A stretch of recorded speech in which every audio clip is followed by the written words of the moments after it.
এর নাম হলো প্রক্সিমা সেন্টোরাই বা আলফা সেন্টোরাই। যারা সায়েন্সের ছাত্র ভালো করে বুঝবেন। এই তারকা কত দূর?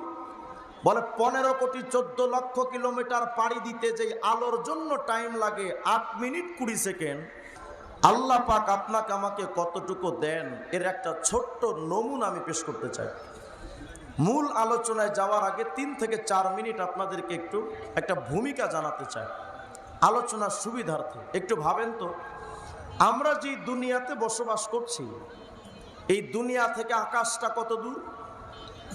বিজ্ঞানকে যদি জিজ্ঞেস করেন কত দূরে আকাশ, বিজ্ঞান বলে দেখো, নাসার গবেষণালয়ে গবেষণা করতে করতে চান্দিগুলো পুরা পিতলের বদনার মতো হয়ে গেছে। আজও পর্যন্ত আকাশ যে কোথায় খুঁজে পায় নাই। একটু মনোযোগ দিয়েন, কারণ এই ভূমিকাটা না শুনলে পরে আলোচনা বুঝতে কষ্ট হবে। মনোযোগটা এদিকে থাকা চাই। আমি বয়ানের স্টেজে বসে টাইম নষ্ট করা, সময় অপচয় করা, রসিক তামাশা করে আমার সময় অপচয় করা অভ্যাস না। অতএব আলোচনাগুলো প্রত্যেকটা শব্দ বাই শব্দ শোনা দরকার। এখন মাহফিলগুলো তো হয়ে গেছে যে হুজুর আপনি তাহিরি আঙ্কেলের মতো একটু নাচানাচি করেন তো ব্যাস আপনি ভাইরাল বক্তা। এগুলো কোনো ফায়দা নাই। কিছু মৌলিক আলোচনা শুনেন। এই জমিন থেকে আসমান কত দূর? আমরা মোল্লারা বললে তো বিশ্বাস হয় না। আমরা হুজুররা বললে কয় যে হুজুরদের মাথায় কিচ্ছু নাই, যা আছে সব টাকলা মুরাদদের মাথায়। হারি বাপরে বাপ, টাকলা মুরাদের মাথায় পুষ্টি কারে কয়? হুজুররা কিচ্ছু বুঝে না। বিজ্ঞানকে জিজ্ঞেস করেন যে আসমান কোথায়, বিজ্ঞান বলে দেখো, আসমান তো খুঁজে টুজে পাই নাই, কিন্তু আসমানের মাঝখানে নবমণ্ডলে যে সমস্ত সৃষ্টি জগৎ আছে এর কিছু তথ্য জানি। কি জানেন? বলে দেখো, জমিনের শরীর থেকে, জমিন থেকে সূর্য যে আমরা দেখতে পাচ্ছি মাথার উপরে, এই সূর্যটা কত দূর?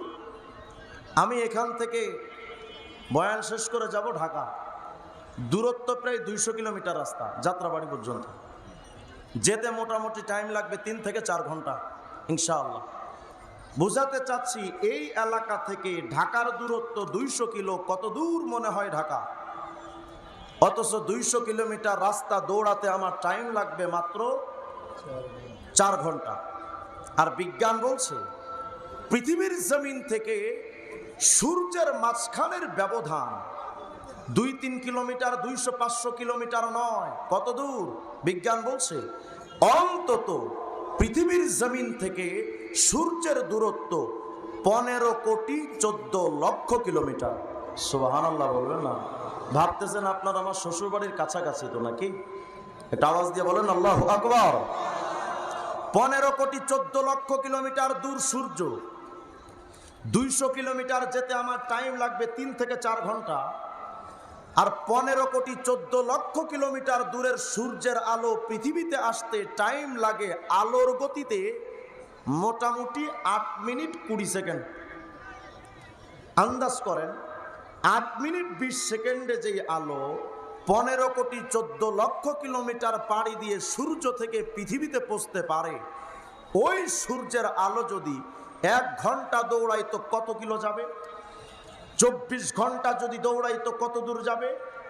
বিজ্ঞান বলে দেখো, সূর্য যে এত দূর, কিংকর্তব্য বিমূঢ় হওয়ার কিছু নেই। আকাশে তো কোটি কোটি তারকা আছে, এর মধ্যে সবচেয়ে কাছের যেই নক্ষত্র তারকা, এর নাম হলো প্রক্সিমা সেন্টোরাই বা আলফা সেন্টোরাই। যারা সায়েন্সের ছাত্র ভালো করে বুঝবেন। এই তারকা কত দূর? বলে 15 কোটি 14 লক্ষ কিলোমিটার পাড়ি দিতে যে আলোর জন্য টাইম লাগে 8 মিনিট 20 সেকেন্ড, ওই দ্রুতগামী আলো যদি প্রক্সিমা সেন্টোরাই থেকে পৃথিবীর জমিনে আসতে চায় সময় লাগবে অন্তত 4 বছর 3 মাস। আল্লাহু আকবার। কল্পনা করেন কত দূর। শুধু তাই নয়, আলো প্রতি সেকেন্ডে চলে 3 লক্ষ কিলোমিটার। ভূমণ্ডলবিদরা লিখেছেন পুরা পৃথিবীর আয়তনটাকে আলো 1 সেকেন্ডে 7.5 বার চক্কর দিতে পারে, এমন দ্রুত বেগে চলে আলো। ওই দ্রুতগামী আলো যদি কালপুরুষ নেহারিকা থেকে পৃথিবীতে পৌঁছতে চায় সময় লাগে 1500 বছর। আমরা যেই গ্যালাক্সিতে বসবাস করি, মিল্কি ওয়ে গ্যালাক্সি, এই গ্যালাক্সির আলো যদি পৃথিবীতে পৌঁছতে চায় এত দূর, সেটা টাইম লাগবে 2700 বছর। মেসি 87-এর কেন্দ্রে অবস্থিত এক গহ্বরের নাম কৃষ্ণ বিবর বা ব্ল্যাক হোল। কত দূর? বলে ব্ল্যাক হোলের আলো যদি পৃথিবীতে পৌঁছতে চায় সময় লাগবে অন্তত 27,000 বছর। এখনো কিন্তু আমি আসমানে যাইনি, আসমান খুঁজতেছি, দেখি না আসমান কোথায়। আকাশে কোটি কোটি গ্যালাক্সি আছে, এর মধ্যে বিজ্ঞানের তথ্য মতে গ্যালাক্সির সংখ্যা 1 লক্ষ থেকে 2 লক্ষ কোটি গ্যালাক্সির সংখ্যা। এর মধ্যে এক গ্যালাক্সির নাম অ্যান্ড্রোমিডা। কত দূর? বলে যেই আলো এত দ্রুত বেগে চলে, ওই দ্রুতগামী আলো যদি অ্যান্ড্রোমিডা ছায়াপথ থেকে পৃথিবীতে পৌঁছতে চায় সময় লাগবে অন্তত 25 লক্ষ বছর। আল্লাহু আকবার বলে না? কত দূর? আমি এখন আকাশ খুঁজতেছি, আকাশ কত দূরে। গত কিছুদিন আগে আমেরিকান সংস্থা নাসার বিজ্ঞানীরা নতুন এক তথ্য দিলেন যে পৃথিবীর সবচেয়ে দূরে অবস্থিত যে নক্ষত্র, এর পোশাকি নাম দিয়েছেন তারা ইকারাস। কত দূর? বলে ইকারাসের আলো যদি পৃথিবীতে পৌঁছতে চায় আলোর গতিতে, রকেট বা বিদ্যুতের গতি নয়, আলোর গতিতে ইকারাসের আলো যদি পৃথিবীতে আসতে চায় এত দূর সেই ইকারাস টাইম লাগবে অন্তত 900 কোটি বছর।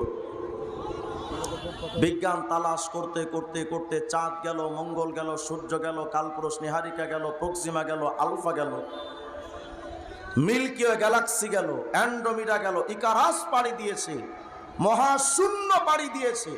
আজ পর্যন্ত বিজ্ঞান আসমান যে কোথায়, আসমান খুঁজে পায় নাই। আল্লাহু আকবার বলেন। তো ভাবেন যে আসমান কত দূর। এ তো দূরত্বের হিসাব দিলাম। এবার চলেন তো দেখি বিরাট এই আকাশটা কত বড়। বিজ্ঞান বলছে দেখো, আমরা যে বাংলাদেশে বসবাস করি মাত্র 56,000 বর্গ মাইল।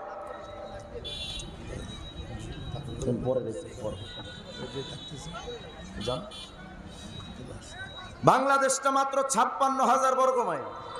বিজ্ঞান বলে, ভূমণ্ডলবিদরা বলছে 56,000 বর্গ মাইলের বাংলাদেশটা কত বিরাট। আর পুরা পৃথিবীর আয়তনটা হলো 20 কোটি বর্গ মাইল। সুবহানাল্লাহ বলেন। কত বিরাট পৃথিবী। এই বিরাট পৃথিবীর কথা শুনে আশ্চর্য হওয়ার কিছু নেই। বিজ্ঞান বলে দেখো, মাথার উপরে যে সূর্যটা দেখো টাকার ছোট্ট এক কয়েনের মতো, এই ছোট্ট সূর্য কিন্তু এত ছোট নয়। কত বড়? বলে পৃথিবীর চাইতে সূর্য 13 লক্ষ গুণ বড়। আল্লাহু আকবার বলেন না? আশ্চর্য হওয়ার কিছু নেই। শেষ আর একটা তথ্য শুনেন। আকাশে কোটি কোটি তারকা আছে, এর মধ্যে এক বিগ বস তারকার নাম ইউআই স্কুটি। কত বড়? বলে পৃথিবীর চাইতে 13 লক্ষ গুণ বড় যেই সূর্য, ওই সূর্যের চাইতে ওই তারকা অন্তত 500 কোটি গুণ বড়। অথচ ওই তারকা আমরা চোখেই দেখি না। আসমানে ক্ষুদ্র এক জায়গায় অবস্থিত ওই তারকাটা যদি এত বিরাট হয়, তো কল্পনা করেন তো পুরো আকাশটা কত বড়। কেন এই তথ্যগুলো দিলাম এবার শুনেন। নবী আলাইহিস সালাম কি বলেন? সরওয়ারে দু আলম বিশ্ব নবী মুহাম্মদুর রাসূলুল্লাহ সাল্লাল্লাহু আলাইহি ওয়াসাল্লাম বলেন, আল জামিউস সগীর লিসুয়ুতি 4619 নম্বর হাদিসে পয়গম্বর বলেন, শোনো, ওয়াল্লাহু আকবার তামলাউ মা বাইনাস সামাই ওয়াল আরদ।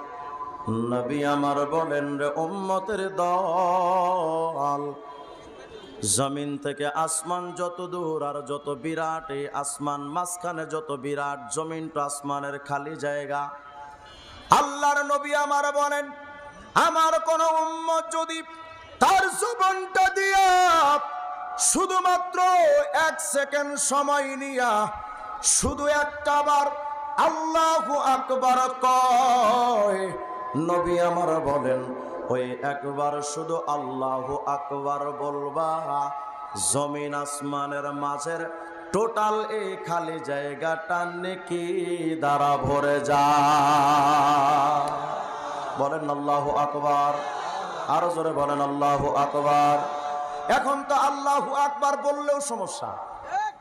কথা কয় না? রামকৃষ্ণের কথা কইলে সমস্যা নাই, কিন্তু আল্লাহর কথা কইলে সমস্যা। আমরা এ কথা বলতে চাই 92% মুসলমানের বাংলাদেশে গৌর গোবিন্দর নাম ধূলিসাৎ হতে পারে, আল্লাহর আওয়াজ বন্ধ হবে না। গত কিছুদিন আগে আমার উস্তাদ মোহতারাম মাওলানা মামুনুল হক দামাত বারাকাতুহু, একই সাথে কারাগারে ছিলাম 2.5 মাস। হুজুরের মামলা, আমার মামলা একই মামলা। তো উনি এক আদালত থেকে নামার সময় বলতেছিলেন আল্লাহু আকবার, আল্লাহু আকবার। কুলাঙ্গারে একটা কয়, হুজুর মুখটা বন্ধ করেন, মুখটা বন্ধ করেন, আল্লাহু আকবার বললেন না। মানে উনি বুঝাতে চাই দেশটা ওনার বাপের পৈতৃক সম্পত্তি। কিন্তু এটা তো সুস্পষ্ট কথা, মুসলমানের কণ্ঠে আওয়াজ থাকবে, এটা কোনো রাজনৈতিক বক্তব্য নয়। কারণ আমরা স্পষ্ট করে জানি কে আওয়ামী লীগ, কে বিএনপি, কে জামাত, কে তবলিগ। অন্তত নির্বাচনের আগে সব নেতারা মানুষের দাঁড়ে দাঁড়ে গিয়া ঘুরে কয় লা ইলাহা ইল্লাল্লাহ, ধানের শীষে বিসমিল্লাহ, লা ইলাহা ইল্লাল্লাহ, নৌকার মালিক তুই আল্লাহ। এই স্লোগান দিয়ে মানুষের দাঁড়ে দাঁড়ে গিয়ে বলে আল্লাহ রসুলের নামে একটা ভোট দিয়েন। তাহলে বোঝা গেল যারা আমাদের বিপক্ষ শক্তি ভাবেন তারাও কিন্তু আল্লাহর নাম জপেন। সুতরাং আল্লাহর বিরুদ্ধে যদি কেউ কথা কয়, সে বিএনপি হতে পারে, আওয়ামী লীগ হতে পারে, জাতীয় পার্টি হতে পারে, খোদাদ্রোহী যারা, তাদের সাথে মুসলমানের আপোষ হতে পারে না। তো উনি বলছেন যে হুজুর মুখটা বন্ধ করেন, মুখটা বন্ধ করেন, আপনি আল্লাহু আকবার এখন করেন না। কারাগারে গিয়ে বললেন ওনাদের এ কথা জেনে রাখা উচিত, বাংলাদেশে শাহজালাল ইয়ামানির তকবীরের আওয়াজ দিয়ে গৌর গোবিন্দ লেজ গুটিয়ে পালাতে বাধ্য হয়েছিল। বাংলাদেশটা পাকিস্তানি হানাদার বাহিনীর কাছ থেকে মুক্ত হয়েছে বঙ্গবন্ধুর ইনশাআল্লাহর স্লোগান দিয়ে। সুতরাং মুসলমানদের পক্ষ থেকে আমরা এটা স্পষ্ট করে বলছি, এই বাংলার জমিন থেকে 92% মুসলমানের বাংলার জমিনে এটা সুস্পষ্ট বক্তব্য, আমেরিকান লাল কুত্তাদের দালালি বন্ধ হতে পারে, চুংচাং ভুংবান চাইনার আওয়াজ বন্ধ হতে পারে, ইন্ডিয়ার গরুর মুখ খাওয়া দাদাদের দালালি বন্ধ হবে, আল্লাহর আওয়াজ বন্ধ হবে না। বলেন আমাদের কণ্ঠ আওয়াজ রবে কার?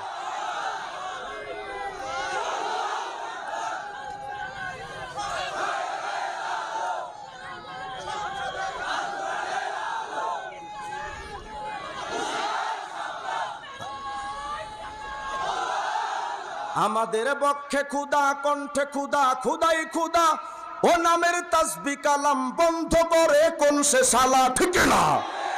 এদেশের রাত যতদিন, দিন যতদিন আজান রবে, সে আজান বন্ধ হলে তোদের সাথেই ফাইট হবে।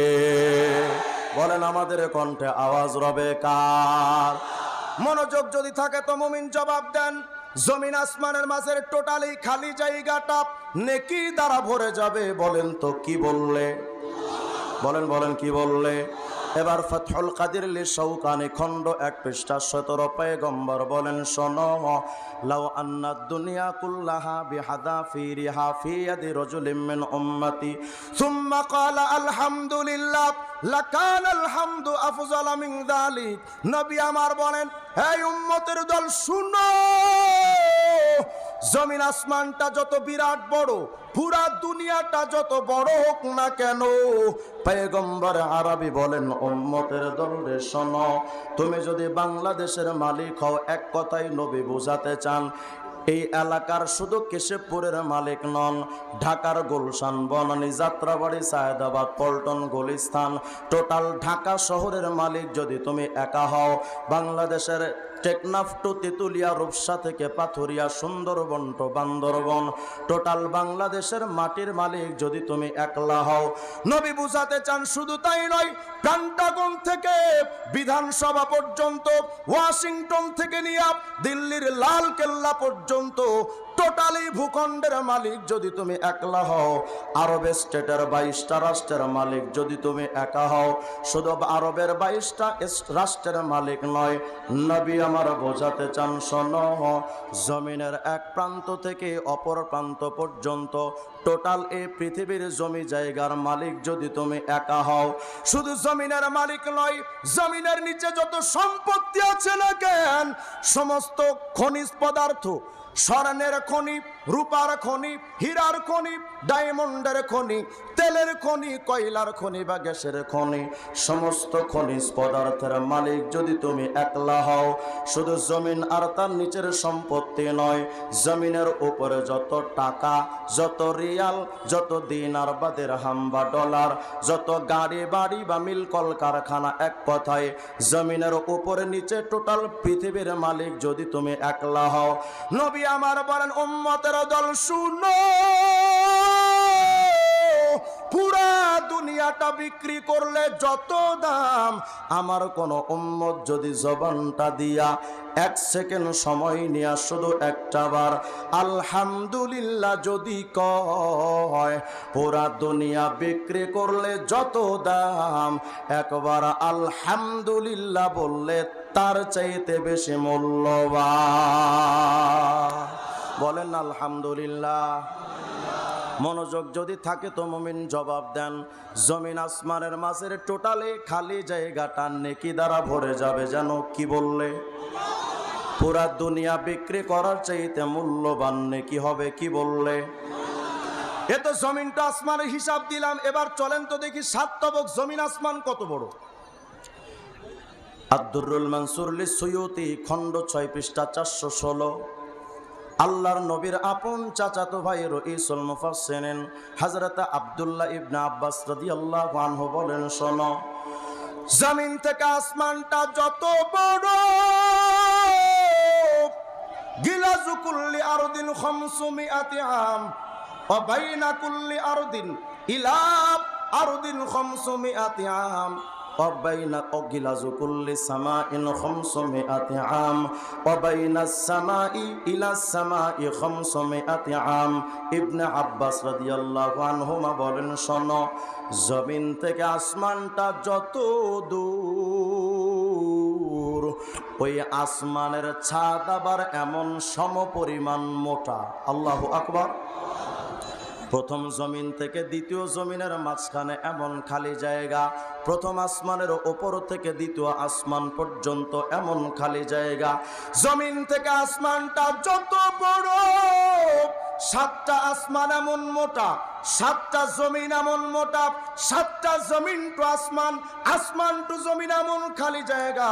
এই মুমিন কোন, এক তবক জমিন আসমান যদি এত বড় হয়, 7 তবক জমিন আসমানটা কত বিশাল। আল্লাহু আকবার।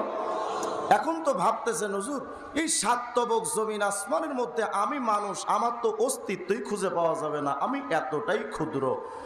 সামান্য বিমানে উঠলে তো পৃথিবীর কোনো মানুষ সে খুঁজেই পাওয়া যায় না। আমরা মানব জাতি দেখতে এতটাই ছোট, কিন্তু আরে বাপরে বাপ, আমাদের অহংকার আর দাম্ভিকতার ক্ষমতার ঠেলায় আশপাশের লোক টিকতে পারে না। কত কয়লা সামান্য যদি একটু পাওয়ার পেয়ে যায়, তার শব্দে আর টেকা সম্ভব হয় না। মুসলমান ভাইরা কথাগুলো বুঝবার চেষ্টা করেন। কিসের পাওয়ার দেখান? আমি কারাগার থেকে যখন বের হলাম 2.5 মাস থেকে, তো চতুর্দিকে শুনি শুধু টাকলা টুকলা টাকলা টুকলা। আমি বললাম, ভাই এটা আবার কোন না? কজু টাকলা মোরাদ, কি সমস্যা?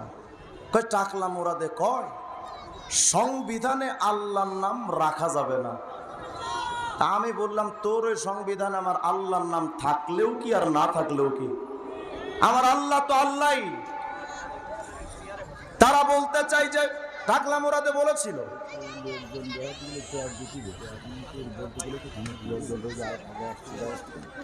একটু সবাই সামনে এগিয়ে এসে বসতে সুবিধা হতো, পেছনে অনেক ভাইয়ারা দাঁড়িয়ে থাকতেছে, পেছনে চটও নাই। আপনারা যদি সবাই একটু নিজের জায়গাটা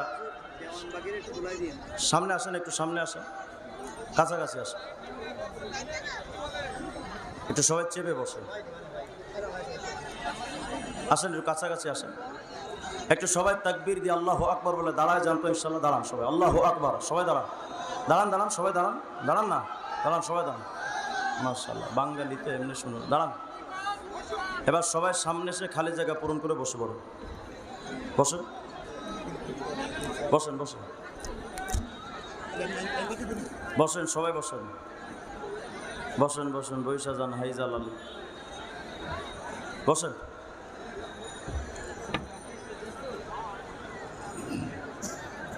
বসেন। এই যে ডান পাশে কিছু খালি জায়গা আছে, এখানে আসেন, বসেন। মাশাআল্লাহ, আমাদের কেশবপুরে মানুষ খুব ভালো, মাশাআল্লাহ। আল্লাহ সবাইকে কবুল করেন, আমিন বলেন। বসেন। ব্যাস, এবার আওয়াজ দিয়ে বলেন আল্লাহু আকবার। বিরক্ত হচ্ছেন নাকি আপনারা? বিরক্ত হয় না, একটু সবর করেন।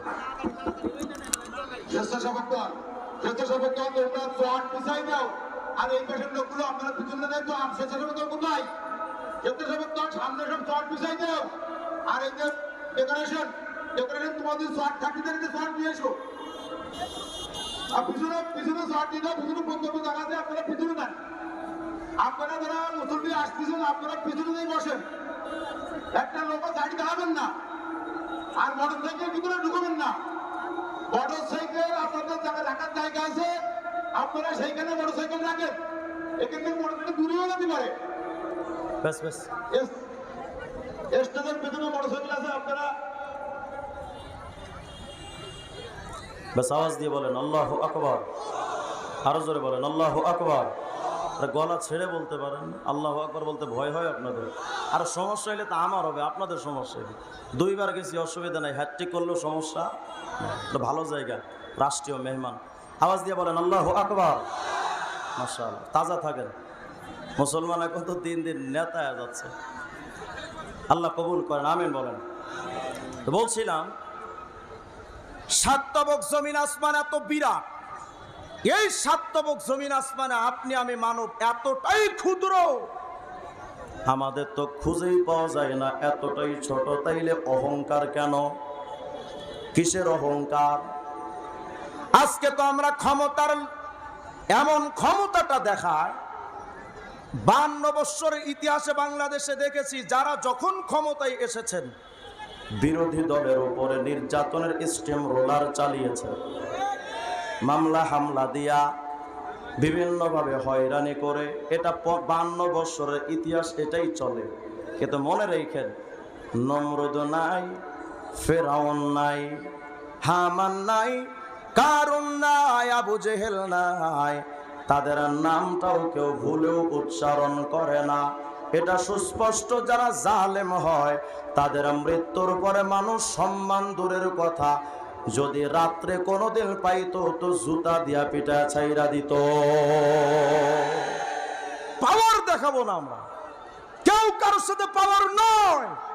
মনে রাখেন, যেই নেতার জন্য তুমি প্রতিবেশীর নামে মিথ্যা মামলা দাও, তোমার মৃত্যুর পর ওই প্রতিবেশী তোমার কবর খনন করতে যায়, ওই প্রতিবেশী তোমার জানাজায় শরীক হয়, ওই প্রতিবেশী তোমার জন্য জানাজায় দাঁড়ায় আল্লাহর আদালতে দোয়া করে, কান্নাকাটি করে।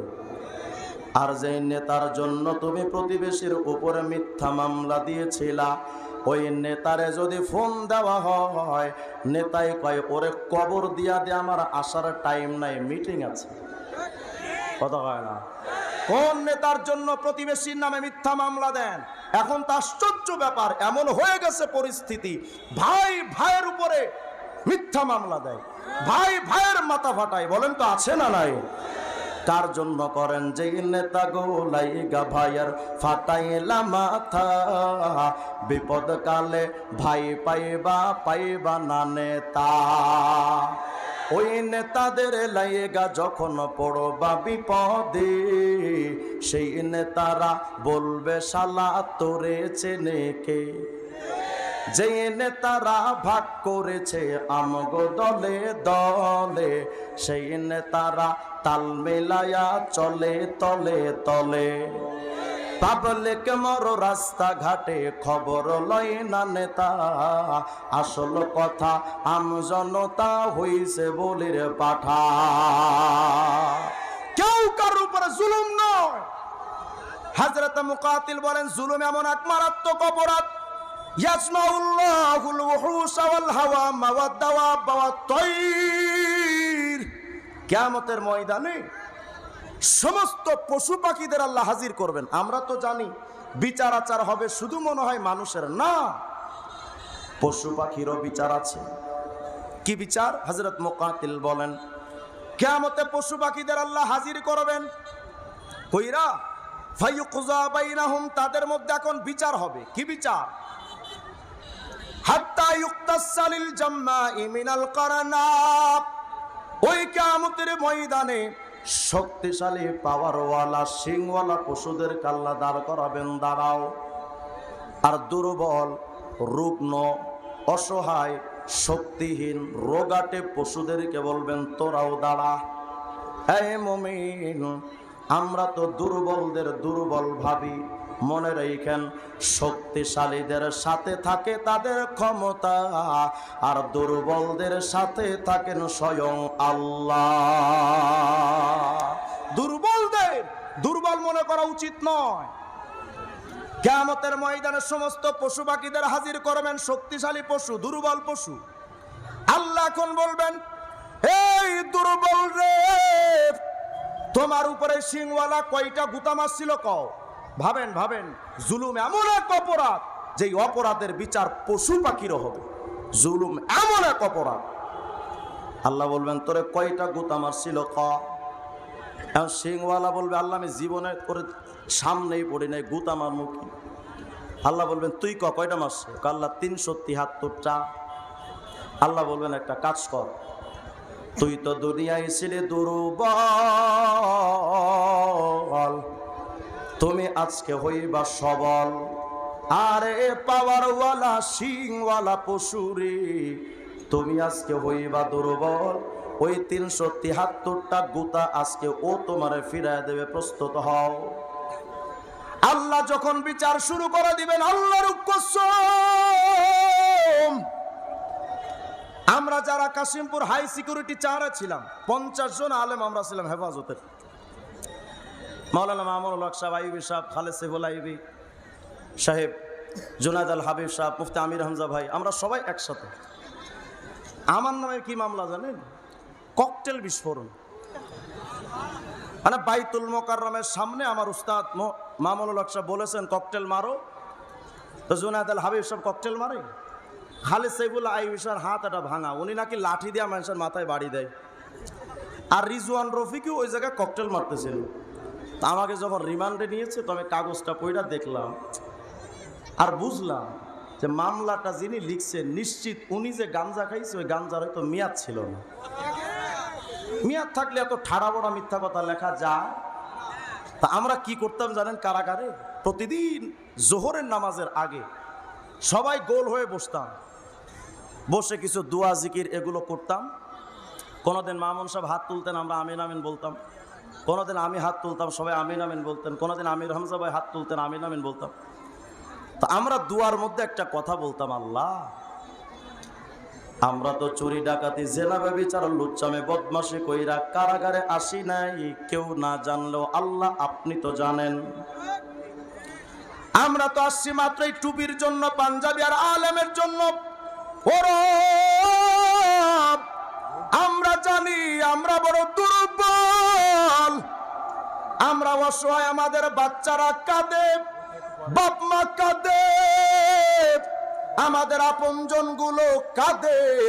আল্লাহ আমাদের তো শক্তি নাই, আমরা তো প্রতিশোধ নিতেও পারবো না। কিন্তু আল্লাহ রে, আমরা বিচারটা তোমার কুদরতি হাতে উঠায়া দিলাম।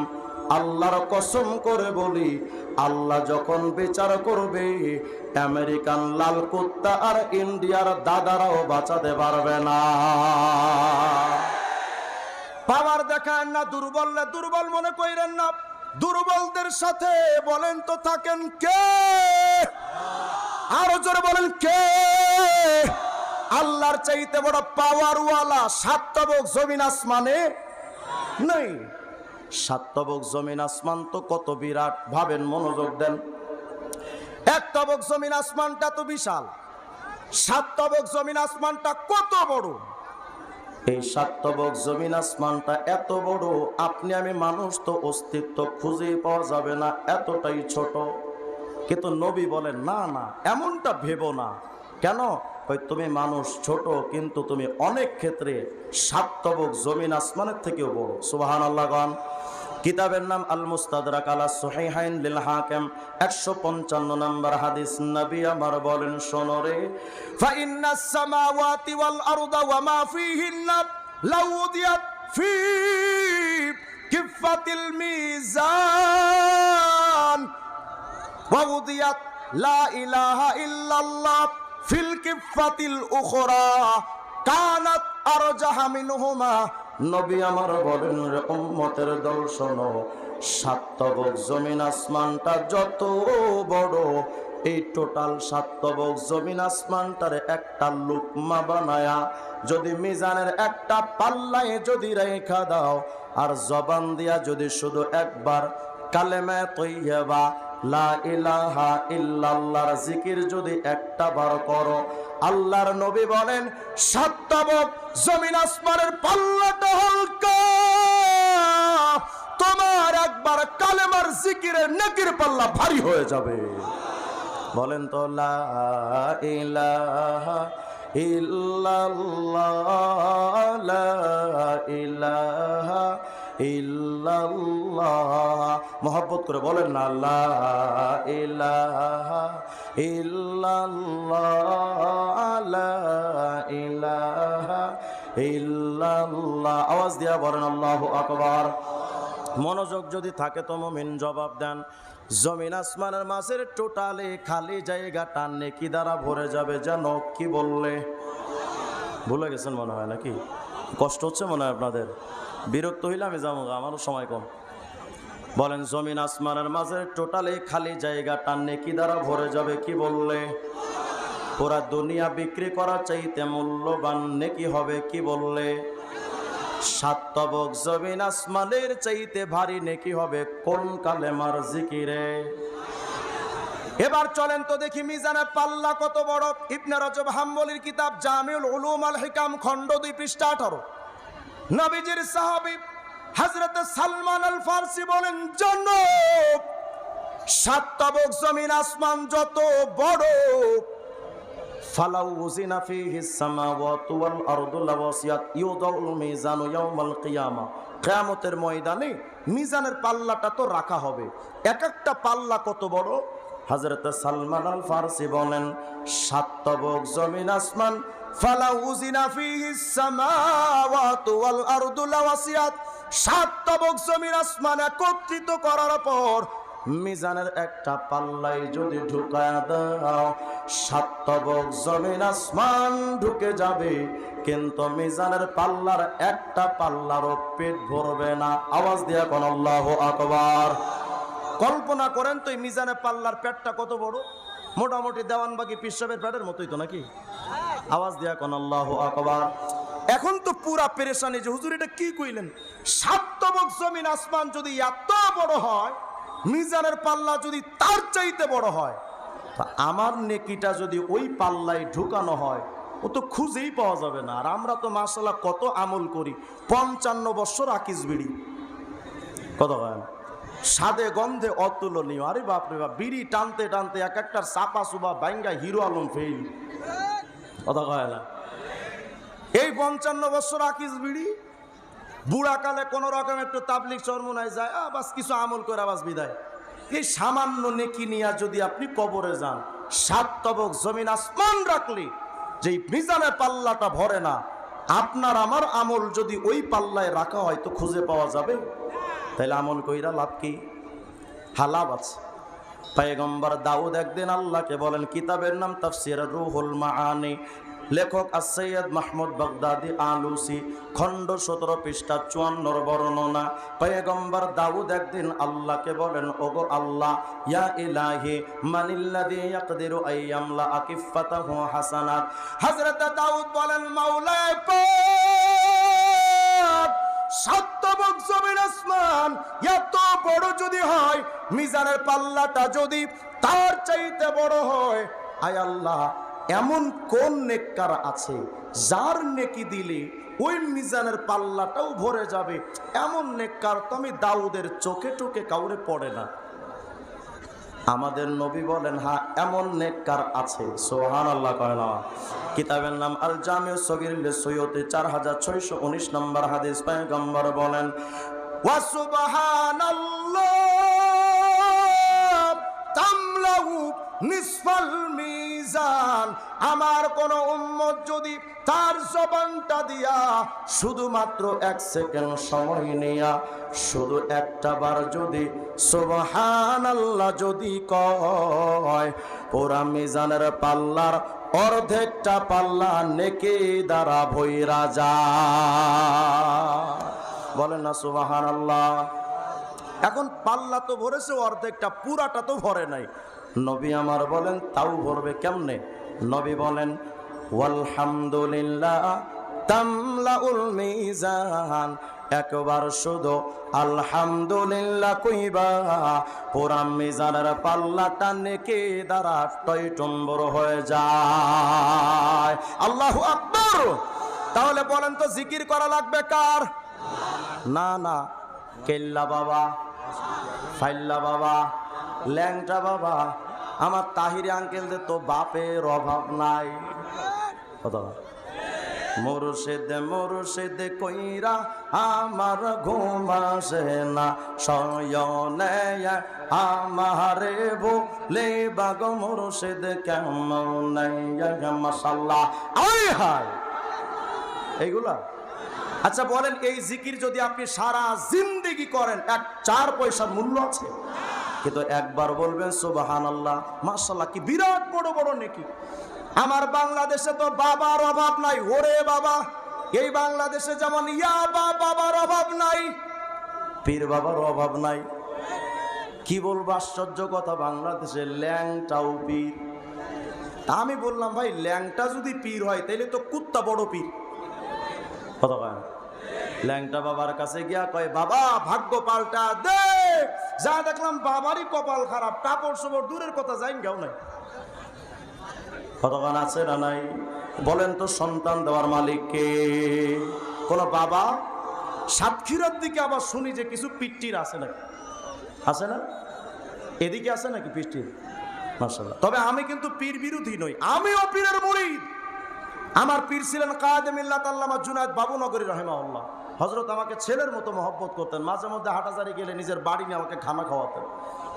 আমরা পীর বিরোধী মানুষ নই, কিন্তু আমার কোরআন সুন্নাহর বাইরে আমার পীর যদি আমাকে চলতে বলে, এমন পীরকে আমি মানতে পারি না।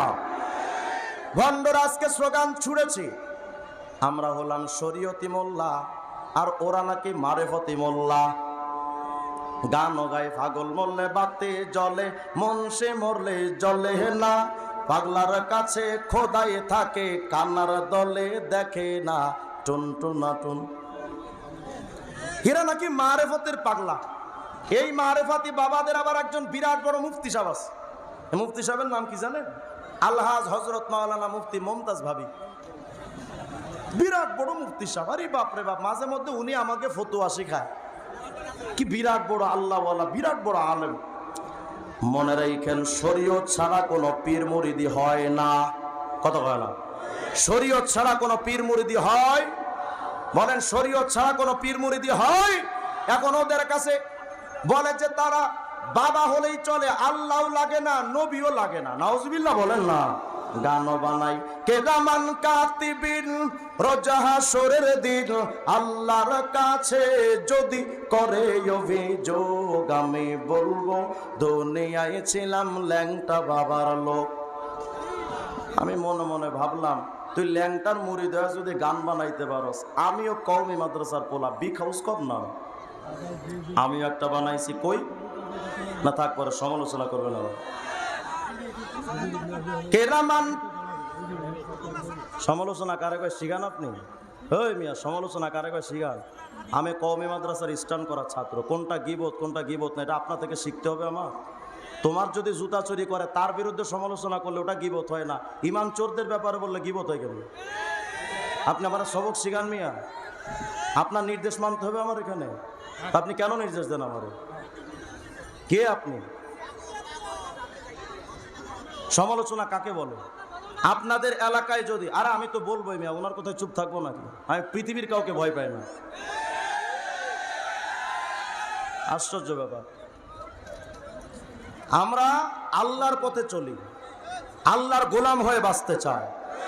আল্লাহর জন্য মরতে চায়। পৃথিবীর কোনো পরাশক্তি দিয়ে আমাদের দমানো যায় না। যারা ভাবেন ওলামায়ে কেরাম কারাগারে জবান বন্ধ হবে, একজন মুসলমান জিন্দা থাকতে আওয়াজ বন্ধ হবে না। আপনি কি বলেন আমার এগুলো? গীবত কাকে বলে? যদি আপনাদের এলাকায় মোবাইল চোর ঢুকে আপনারা বলেন না যে ভাই এ কিন্তু চোর? আরে কথা হয় না, এটা গীবত। যদি আপনার ঘরে কোনো চোর ঢোকে, বউরে ডাকেন না যে জরিনার মা তাড়াতাড়ি ওর চোর ঢুকছে, এটা গীবত। তো যদি সম্পদ চোরদের ব্যাপারে নাম ধরে বললে গীবত না হয়, ঈমান চোরদের ব্যাপারে বললে সেটা সমালোচনা কেন?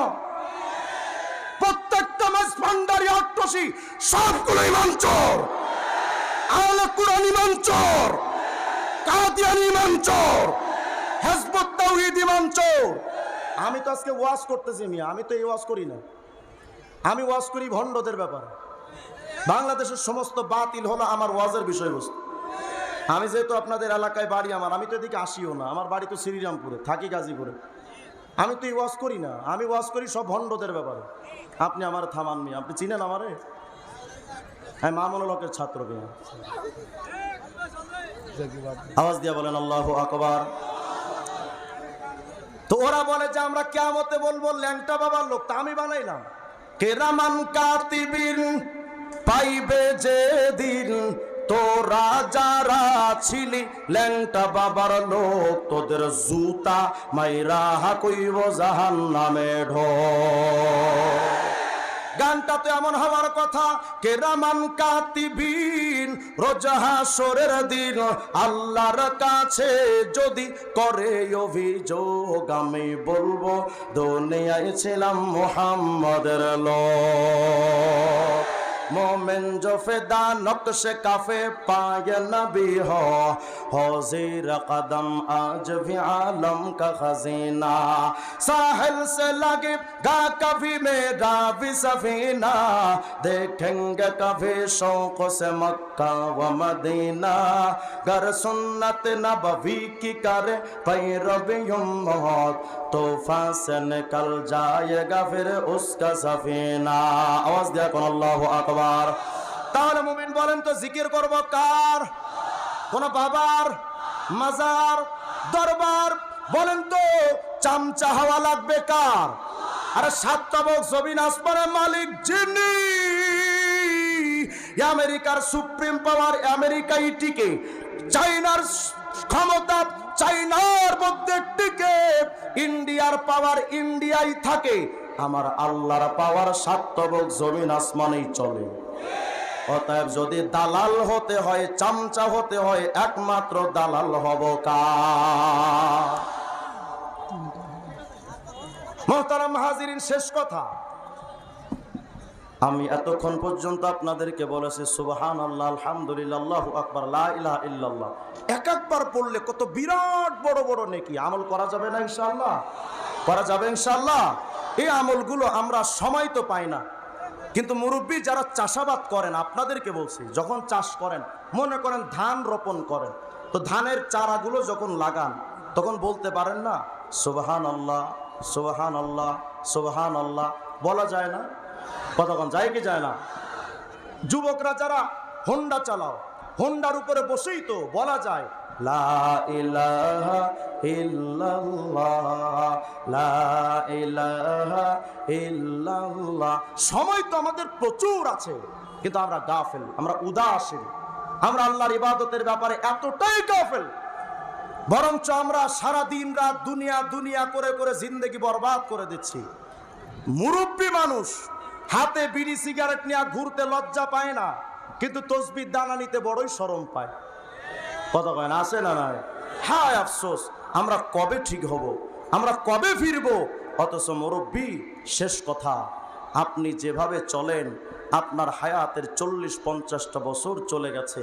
আজকে যখন রাত্রে 12টা বাজবে, আপনাদের ছোট্ট একটা আমল দিয়ে যায়, এই রাত্রে 12টার সময় একটু আপনি ঘর থেকে বের হবেন, হয়ে একটু কবরস্থানে যাবেন, গিয়া দেখবেন নিঝুম অন্ধকার বাঁশবাগানে একা একা কত লাশ কত কাল ধরে পড়ে আছে, ওদের দেখার মতো কেউ নাই। মুরব্বী, আপনার মুখের যে দাড়ির কালার সাদা, এটা দুনিয়ার কোনো রঙিন কালার নয়, এটা কাফনের কাপড়ের কালার। ভাবেন ভাবেন, যুবকরা তো ভাবতেছেন হুজুর আমি অনেক দিন বেঁচে থাকবো, আল্লাহ আপনাকে দীর্ঘ নেক হায়াত দান করেন। কিন্তু যুবক ভাইয়েরা, এটা মনে রাখা চাই, কত যুবক স্বপ্ন দেখেছিল বিয়ে করবে, সংসার করবে, কত কিছু করবে, কিন্তু এই যুবক নিজের বিবিরে আনতে বরযাত্রীর গাড়িতে ওঠার আগে মসজিদের খাটিয়ায় উঠে গেছে। আছে না নাই? এখানেই তো অনেক বাবা বসে আছে, নিজের সন্তানকে নিজের হাতে কবরে রাখছেন, নাই বুঝি? আছে না নাই? যদি না থাকে তো বাস আমার দিকে তাকান। আমি এমন এক হতভাগা বাবা, গতবার 2.5 বছর আগে কারাগারে যাওয়ার মাত্র 15 দিন আগে আমার নিজের বাচ্চার কাফন আমি নিজের হাতে কিনেছি। অথচ আমার বাবাও এখানে মাহফিলে আছে, আমার বাবা বেঁচে আছেন, আমি বেঁচে আছি, কিন্তু আমার সন্তান কবর। তো আমার বাচ্চার কাফনটা যখন কিনতেছিলাম, তো কাফনে কাপড়টা হাতে নিয়ে আল্লাহকে বলতেছিলাম, আল্লাহ আমার বাচ্চার কাফন আপনি আমার হাতে উঠিয়ে দিলেন, আমি তো জানতাম না। তো এমন একটা দিন তো আমার জিন্দেগিতেও আসবে যে আমার কাফনটাও বাজারে চলে আসবে, কিন্তু আমি জানতে পারবো। ভাইয়েরা, সেই দিনটা কবে জানি এসে পড়বে কেউ জানে না। আমি যখন রিমান্ডে ছিলাম, 2য় দিন রিমান্ড যখন চলে, তোমার স্ত্রী, আমার ভাই, আমার সন্তান, ওরা আমাকে দেখতে গেছে ঢাকার মিন্টো রোডে ডিবি কার্যালয়। 1 ঘন্টা সময় দিল আমাদের দেখা সাক্ষাতে। তো যখন ওরা দেখা সাক্ষাৎ করে চলে আসবে, তো আসার সময় আমার ছোট্ট বাচ্চাটা আফফান আমাকে গিয়া বলতেছে, আব্বু দোয়া করেন, চলে যাচ্ছে। ভাবেন তো ওই সময় বাচ্চা আর বাপের মানসিকতাটা কেমন। আমি ওর দিক ফিরেও তাকাতে পারছিলাম না, চোখ থেকে পানি ঝরতেছিল, আবার কষ্ট পাবে। তো আমি যখন ওরা চলে আসবে, ওদের পেছনে তাকিয়ে ভাবতেছিলাম, আহারে তোমাদের সাথে জানি আর কবে আমার দেখা হয়। ভাইয়েরা, ওই দৃশ্যটা যখন এখনো মনে হয় তো ভাবি, দুনিয়ার সামান্য কিছুদিনের বিচ্ছেদ যদি আমাকে এতটা কষ্ট দেয়। এই মুরব্বি, আজকে যদি এই মুহূর্তে আপনি মারা যান, আসরের পর আপনার জানাজা হয়ে যাবে, মাগরিবের আগে পরে আপনার দাফন হয়ে যাবে, আপনার কবরে রাইখা একে একে সবাই বিদায় হয়ে চলে আসবে, আর জীবনে দেখা হবে। তো বলেন কিসের অপেক্ষা করছি আমরা এখন? প্রতিদিন তো কাফনের ফ্যাক্টরি থেকে কাফন বের হচ্ছে, কেশবপুর বাজারে অনেক কাফন হাজির হয়ে গেছে। এমন তো হতে পারে ওই কাফনের মধ্যে আপনার আমার জিন্দেগির কাফনও চলে আসছে, কিন্তু আমি জানি না। গত কিছুদিন আগে আমি আমাদের কবরস্থানে গেছিলাম, কবরের দিকে তাকায় দেখলাম সারা বাংলাদেশে প্রোগ্রাম করছি, মানুষ আমারে কত মহব্বত করে। তো আমার মৃত্যুর পর তো আমার কেউ মনেও রাখবেন, আমার এখানে এসে একলা পড়ে থাকা লাগবে। এই তো জীবন। অত সেই জীবনের জন্য এত কিছু করলাম, আল্লাহকে ভুলে গেলাম। আজকে থেকে আমরা একটু অভ্যাস করতে শিখি, বেশি বেশি জিকির করব, ইনশাআল্লাহ করা যাবে ইনশাআল্লাহ। সবচেয়ে বড় জিকির হলো নিজের ব্যক্তিগত জীবন, পারিবারিক জীবন, সামাজিক জীবন, রাষ্ট্রীয় জীবনে আল্লাহর আইন প্রতিষ্ঠা করা। এটা বিরাট বড় জিকির, করবো তো ইনশাআল্লাহ। আল্লাহ তাআলা সমস্ত মানব রচিত তন্ত্র মন্ত্র থেকে আমার দেশ এবং জাতিকে হেফাজত করেন, বলেন আমিন।